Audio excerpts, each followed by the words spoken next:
After making both a blocks and a vampire video, I kind of noticed that a lot of additions in Omniverse were such underrated gems. I feel like a lot of additions in Omniverse didn't get as much love in the fandom because of various factors. This can include things such as a lack of screen time, a lack of utilizing their actual creative powers, or just being overlooked by a previously established alien. I think one alien can fit all three categories, and the alien we're going to talk about today is Astrodactyl. Astrodactyl would be Ben's main flying alien in Omniverse starting with Season 3, and I think debatably, Astrodactyl may be one of the most overlooked aliens in the entire franchise. At first glance he may not seem like much, but I think Astrodactyl is really cool, and I think he deserves a lot more love. Before I properly begin this video, I want to give a quick shout to Can Karkin, because he actually guessed the hint I had on my community post for Astrodactyl's video correctly. What I find really funny is their reasoning for guessing Astrodactyl was because of the whip cracks that are overused in Johnny Test. In actuality, the reason why I put Johnny Test as a hint is because of the jetpack that he wears in the intro, but I think the whip cracks are a lot funnier, so shout out to them. Now there are 4 major reasons that I think that Astrodactyl may get some sort of flack in the fandom, so we're going to talk about each reason from the most minor to the most major. In order, those reasons are character design,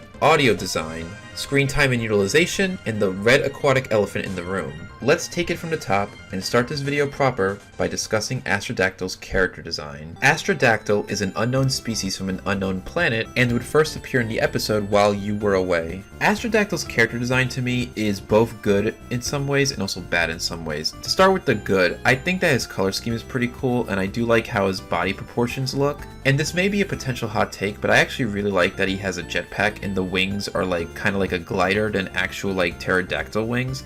It makes him feel more alien instead of just being like a generic monstrous pterodactyl. But that's just me personally. In fact, I also really like the ports that come out of his elbows. In a way, he kind of feels like a machine type alien without feeling like a robot. And I really like that vibe for him, but I'll get more into that when we talk about his actual powers. I also really like the little antennas on his head. It kind of reminds me of like a bug. In a way, he kind of looks like a stick bug bird, and I kind of fuck with that. As far as things I don't like about his design, that all comes from his suit. I really appreciate that Omniverse took some liberties and tried to be really creative with the jumpsuit designs for a lot of Ben's aliens. But Astrodactyl's suit is definitely one where different doesn't mean good. I don't like the suspender looks or the random white belt at all.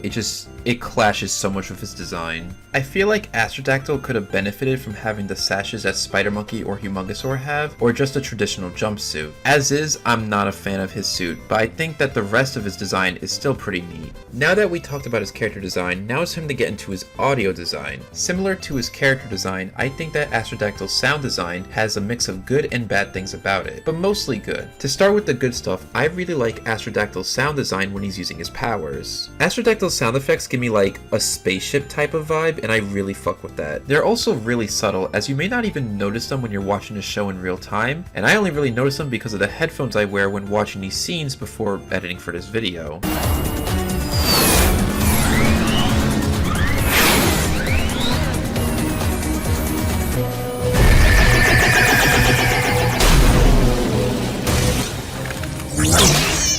In a way, they also kind of remind me of the sound effects when you use light magic in Fire Emblem 7.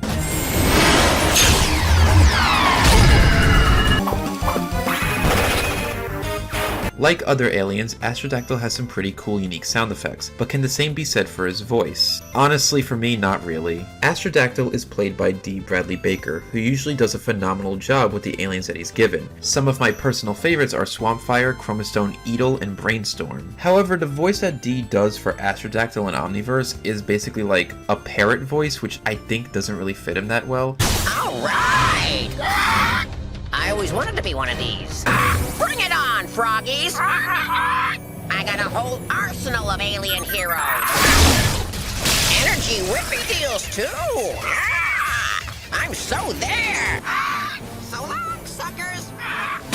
Maybe this is a hot take, but I honestly think that the spaceship Stardust-like sound effects for Astrodactyl are perfectly fine. He doesn't really need the bird sound effects. I think they're very unnecessary, especially when you also consider the fact that Kickenhawk already has them and utilizes them much better. Present tense. Hey!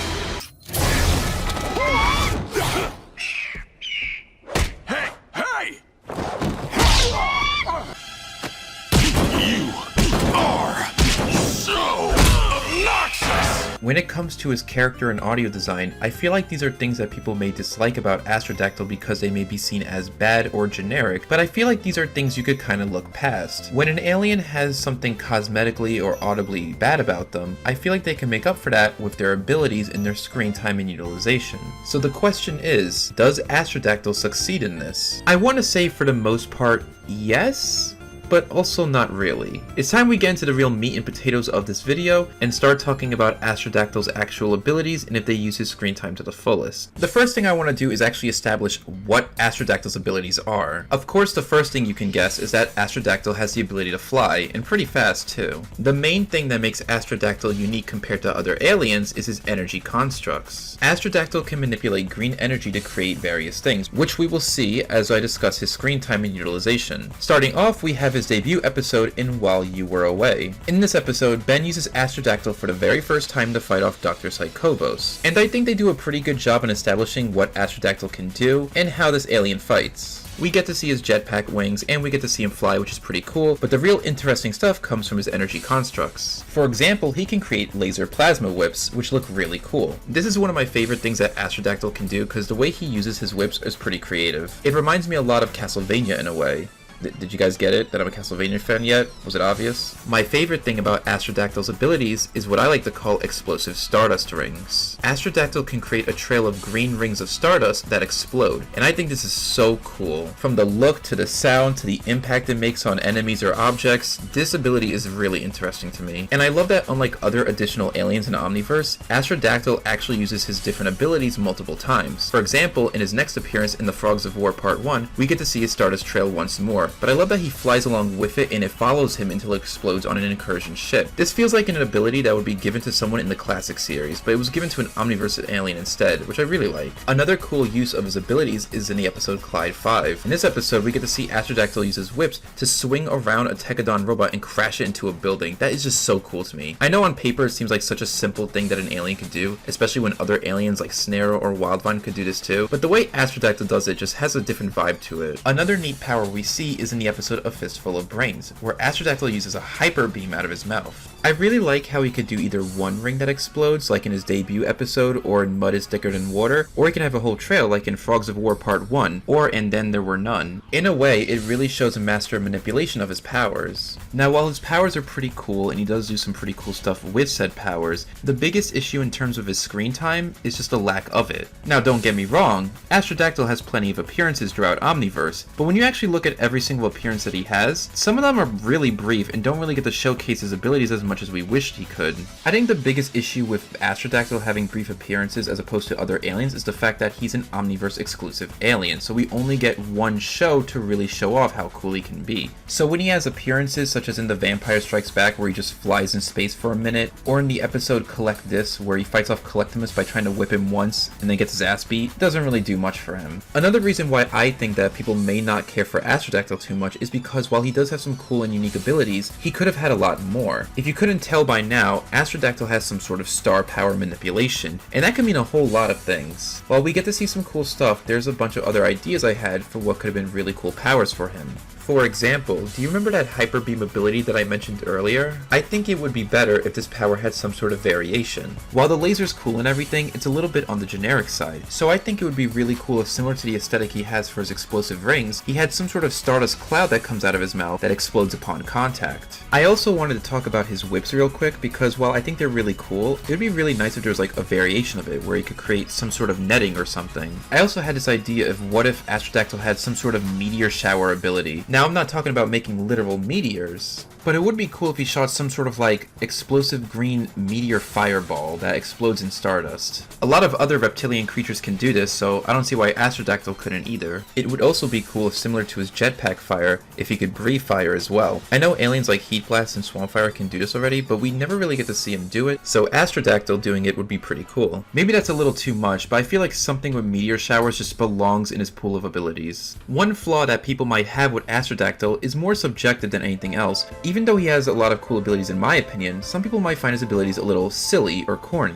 The way that I like to see it is Astrodactyl has this vibe where not only does he have star-based powers, but he could also be kind of like a living spaceship in a way. I mean, the jetpack's an obvious reason, but just the fact that he has all these abilities that have to do with star power, I think is really cool and unique. Another way that he gives living spaceship vibes to me is the ports on his elbows. This is where his whips come out, so what's to say that other things with star power manipulation can't be created with these ports? It's not everyone's cup of tea, but I think it's at least interesting when compared to other aliens who either repeat abilities with nothing unique to go along with it, or have cool abilities but we never get to see the alien actually do them in the entire show. Even then, these powers at the very least are entertaining. And I think that's very important because if we want to enjoy an alien, then we gotta enjoy his scenes and his powers. Everything I've said about Astrodactyl's powers seems pretty good so far, and everything I've said so far is pretty divisive. You either love or hate his design, you either love or hate his sounds, you either love or hate his powers. But if there's one thing that a lot of people really had an issue with Astrodactyl, it's something that doesn't even have to do with him. Hence the final portion that I wanted to talk about for today's video, the red aquatic elephant in the room. If you're a longtime fan, you know exactly who I'm talking about. This particular elephant in the room is none other than Jetray. Now before we even talk about Jetray properly, there is one thing I want to clarify. Astrodactyl was never intended to be a replacement for Jetray since Jetray never got to appear in Omniverse, but that didn't stop a lot of the fandom from seeing him as a replacement anyway. If you're a big fan of Jetray, or just don't like the idea of copy aliens, then you probably did not like Astrodactyl at all. As far as why Jetray didn't appear in Omniverse, at first it was believed that the crew was tired of Jetray, seeing that he was used a lot during the UAF era, which I do agree with, although I wouldn't omit him completely. The actual reason, according to Derek J. White, is that he wasn't able to figure out how to put clothes on him, which is clear as day, but one step at a time. There was also rumors that the network actually meddled with the crew in Omniverse, so any alien after Vampire who didn't get to appear was not allowed to, as they didn't want too many aliens. Now, I don't know if this is true or not, I don't think so, but correct me if I'm wrong. Either way, I think that's a really dumb reason to not have certain aliens return. I think one thing that would have been really cool about Omniverse if Ben was able to turn into everything he's ever been before, kind of like the Smash Ultimate of his Omnitrix roster. Now he does have access to these aliens, in fact Jetray's name dropped a few times, but he never gets to actually use them in the show. Not to mention Jetray wasn't the only alien to not return in Omniverse, the other three being Chameleon, Fast Track, and Spitter. Regardless of what the reason is, Jetray was never meant to be replaced by Astrodactyl. It just so happens that Astrodactyl was similar, became Ben's main flyer, and Jetray didn't get to appear again. Now yes, it is true that they have many similarities. They're both based off an animal, they both fly really fast, they both have green lasers of some sort. That's all true. However, when you compare the two from a power standpoint, they're very different. We already talked about what Astrodactyl can do, but what does Jetray do? The only ability that Jetray and Astrodactyl have that can be compared to each other is their fast flight and the neuroshock lasers that Jetray has, which you could compare to the green laser stuff that Astrodactyl does. One example is that Jetray's a lot more speed oriented. While Astrodactyl does have the ability to fly really fast, Jetray clearly outclasses him, even going into hyperspace in the episode Eye of the Beholder. Controversy of that scene aside, that is still something that Jetray has been shown to be able to do. Another thing that makes Jetray different is that he's aquatic based. He can swim underwater and breathe underwater as well. In fact, he's even faster when in the water. However, in the actual show, we barely see Jetray fight in the water at all. Another thing is that their designs are very different. They're both different colors, they both have different body types. Jetray is based off of a manta ray. He doesn't have the jetpack or glider aesthetic that Astrodactyl has. For the sake of consistency, since Astrodactyl is an Omniverse alien, I might as well show the hypothetical Omniverse design of Jetray. I really don't like it. I've never met a single person who does. This design is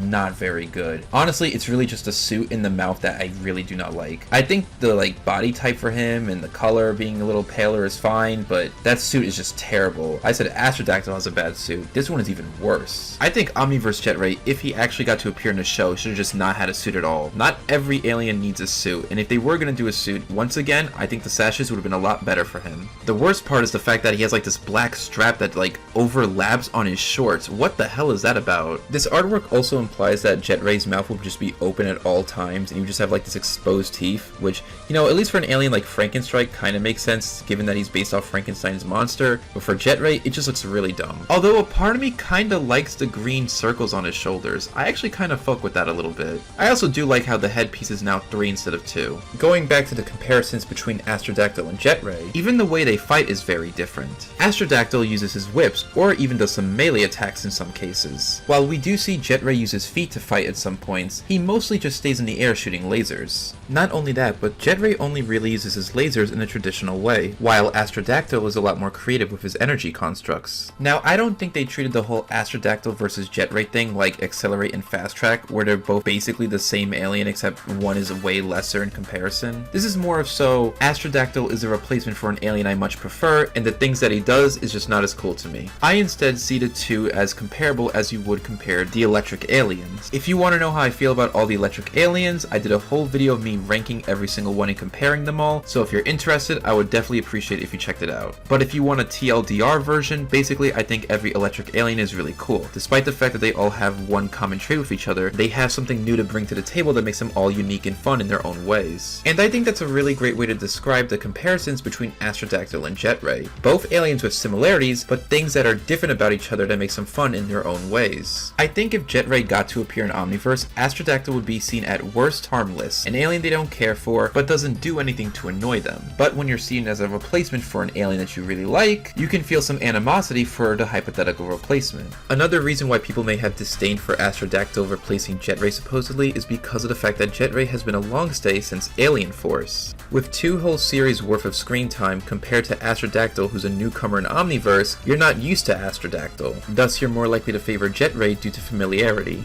Like other aliens that were hated throughout the franchise, I've noticed a bit of a switch up for Astrodactyl. Not as drastic as say an alien like Blocks, but noticeable enough that I feel like the general opinion of him has gotten more positive over the years. Whether there's comparisons with Jetray to be made or not, I think that Astrodactyl is still really cool. But I want you to let me know what you think. Do you think that the comparisons to Jetray hinders Astrodactyl's charm? Or do you just not care and still enjoy him anyway? Or do you not care about him regardless and just find him to be meh? Or do you outright hate him? I also wanted to ask if you prefer Astrodactyl or Jetray. As for myself, I think that Astrodactyl is cooler from both a design and a power standpoint. So I'm curious to see how you guys feel when comparing the two aliens. And even without the Jetray comparisons, I think Astrodactyl is just a cool alien on his own. As always, I appreciate you guys for stopping by, and happy night hunting.